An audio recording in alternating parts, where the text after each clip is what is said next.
حضرت ابراہیم ادھم رحمۃ اللہ تعالی علیہ سلطنت کے بادشاہ تھے۔ ایک رات کا ذکر ہے کہ آپ اپنے محل میں سو رہے تھے۔ آدھی رات کے وقت چھت پر کھٹکا ہوا اور شور و غل سا مچا۔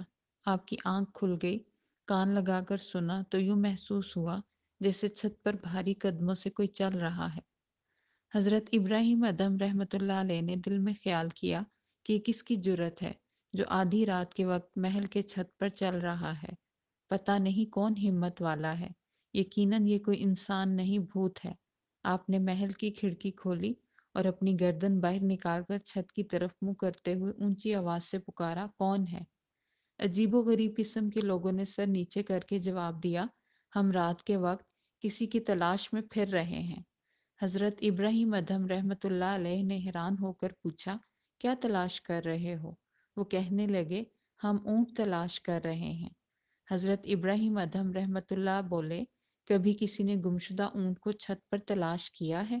یہ سن کر وہ برجستہ کہنے لگے، کیا کسی نے بادشاہی کے عالم میں تخت و تاج پا کر فقیری کو تلاش کیا ہے؟ یہ سننا تھا کہ آپ پر عجب بے خودی کی کیفیت طاری ہو گئی۔ دل پر اس بات نے اثر کیا اور اسی وقت سب کچھ چھوڑ چھاڑ کر پہاڑوں کی طرف نکل گئے اور دنیا سے چھپ کر اللہ تعالیٰ کی عبادت میں مشغول ہو گئے۔